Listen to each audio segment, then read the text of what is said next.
Hello and welcome to episode 5 of Up the Posh.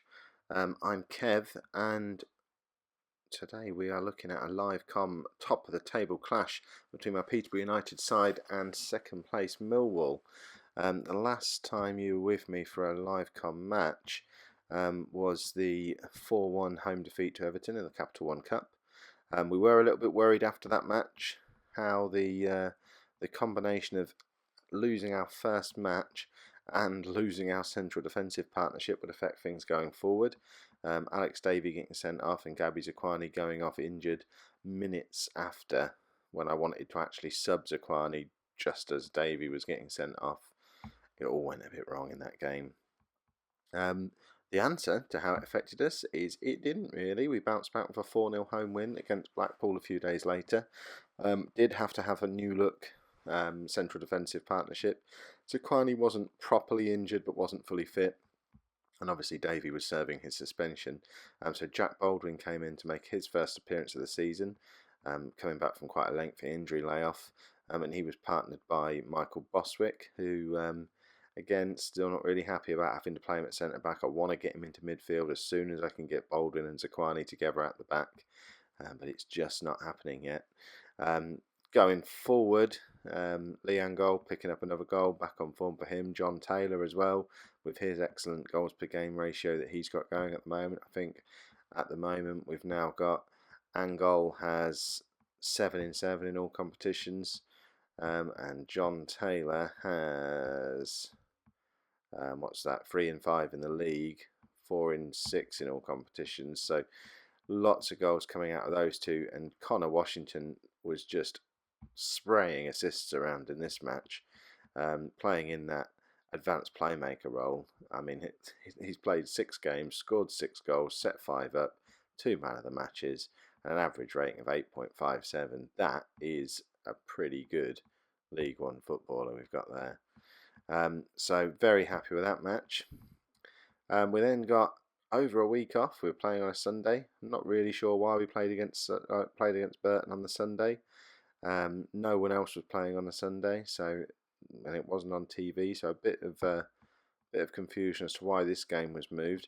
I thought it might be because of international commitments, but weirdly, Cozzy and Clay was back from international duty with South Africa, but Gabby Zaquani was still away with DR Congo. Now, I assumed all the African nations would play on the same days, so why we lose one African player just as another one's coming back, I'm not really sure. What, of course, that did mean is I still couldn't play my chosen centre-back partnership. Jack Baldwin, after coming back the week before, wasn't quite match fit. He'd dropped down to sort of 90% fitness before the match, so had to give him a rest again. I left Bostwick in his place and just brought Sean Brisley back in alongside him. This goal I'm about to show you is a perfect example of why I'm so keen to get Bostwick away from the defence and back into midfield, where he can actually be quite effective going forward. But his big problem when he plays in defence is his lack of awareness as a defender and just lack of pace. This is Bostwick here, the number 8, and he just stops and lets their player run past him there, and that's just terrible defending. Left the keeper in no man's land. And Burton were 18th place before that game started. Although Bostwick did score from a corner early on in the match, he's then picked up a yellow card and just gifted them a goal, and we never really got into it. It's the first league match where we've not really looked at the races. We dominated the possession but just weren't really creating anything. Only 2 shots on target in the whole match, and yeah, Leon goal no longer firing.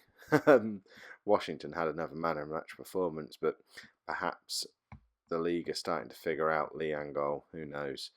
And that brings us to today, top of the table clash against Millwall. If we have a look at that league table, you can see we've played 6, won 5, drawn 1, 16 points. Millwall in second place have played 5, won 4, drawn 1. So they've got a game in hand. They're 3 points behind. They couldn't really go top because our goal difference is so far ahead. So we should maintain first place after this match regardless, but obviously a win for Millwall puts them level on points with us, on the same number of games played. level on points with us with a game in hand. So very strong position for them if they can pick up the away win against us today. So let's get a team picked for this one. So Millwall have had 11 days off since their last game. I guess international commitments might be what was messing around last week's fixtures. It moved us to the Sunday, and it looks like Millwall didn't play altogether. So let's see. I'm still toying with the idea of bringing in Paolo Gazzaniga to have a game. He actually asked me to terminate his loan agreement just before the transfer window closed. He's not played a game yet, and obviously feels like he should be playing at this level. Bearing in mind the amount of Premier League games he's played in the last 2 years, he's probably got a point as well. But Ben Anik's just not really done anything wrong. Yeah, Bostwick sold him a very short pass in the last match and made him look a little bit indecisive, but that's the first hint of a mistake from him all season. So I'm inclined to keep the faith with Anik for at least another couple of games, but he needs to be aware we've got an equally good, if not better, goalkeeper sat there on the bench, desperate for a game, ready to come in the moment Anik slips up. We'll keep the first choice fullbacks as they are. They're both nice and fit.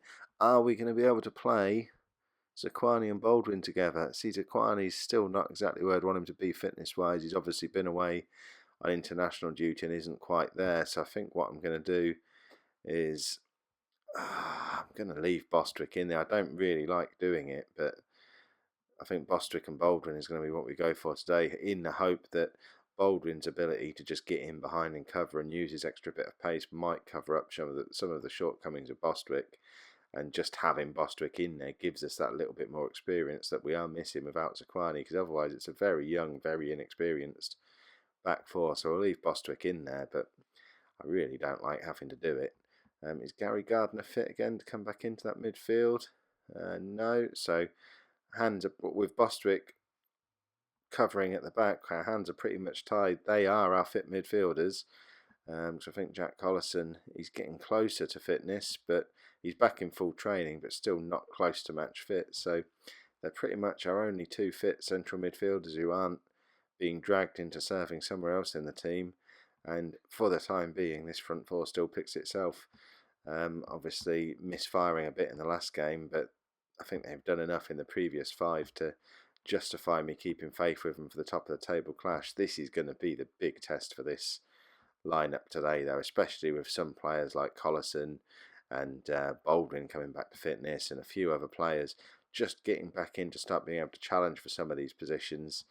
I don't know. We might, if we don't pull this one off today, it might be time to start shuffling the pack a little bit in the attacking end of the pitch once we get into the subsequent games. But let's submit this team. Less of the waffle. Let's get into the match. So we are the slight favourites for the match, rightly so. We're top of the table. We're undefeated. We're at home. But really, this could go either way. So let's just get into it and see what happens. Oh, we're kicking the wrong way. I'm not sure how I feel about that. Two very good League One strikers from Millwall. I can see why they're where they are in the league. I'd happily take either of these strikers off their hand, and stick them straight into my team as my lone forward. It frustrates me when you see other teams in the league who are able to bring in players with so much experience of higher leagues as well, and obviously on plenty of money. How did we not tuck that ball into the net there? Anyone, surely. That went across the goal 4 or 5 times there. And again, 2 or 3 games ago, it would have ended up in the back of the net for man goal. So I wonder, is his fluky rich way above his stats and assistant recommendations form now coming to an end? It would have been lovely to keep that going throughout the whole season, but I think it might have been just a little bit of beginner's luck with him. Oh, come on, we're absolutely dominating possession here. And there you go. He was offside. I suppose he did look a bit offside, didn't he? But for a player who supposedly doesn't have any composure or decision making ability, he's an own goal. He plays a nice through ball to Taylor there. And as I was saying, we're 20 minutes on the clock and we are dominating possession, 60% of the possession. We've had 5 shots, 3 clear-cut chances though, and that's the big difference between today and how it was in those early games when we were scoring 4, 5, 6 goals off of 3 clear-cut chances, and today we've had the same 3 clear-cut chances and not managed to turn any of them into the net. And that is the massive difference between where we were in those first 5 league games of the season and where we've been for the last game and a half now. And it's a worrying trend that we need to nip in the bud somehow. I did have a few last minute try and get rid of some players on transfer deadline day just to see if there was any way at all to bring in that striker that I wanted earlier on in the pre-season, but I just couldn't get rid of anybody. I was offering to give Buteman, Oztema, Fox. I just offered them out to anyone and everyone for free, but no one wanted any of them.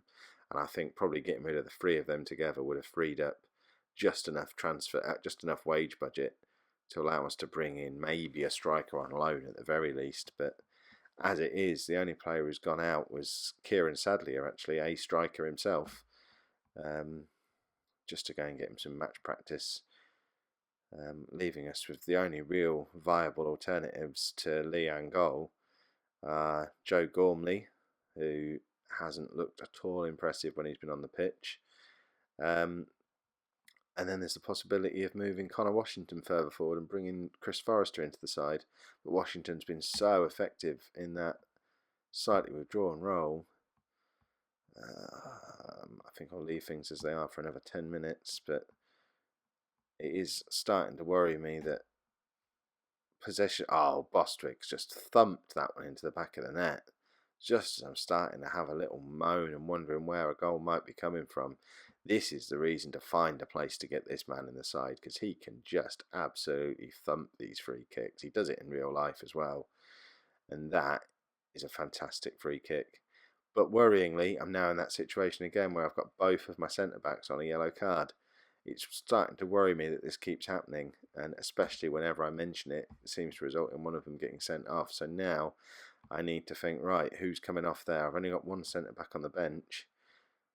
Instinct tells me Bostwick, but fitness tells me it's got to be Jack Baldwin, and I'm probably going to end up getting this wrong, but I've got Baldwin's coming back from a long injury. Got to try and protect him a little bit.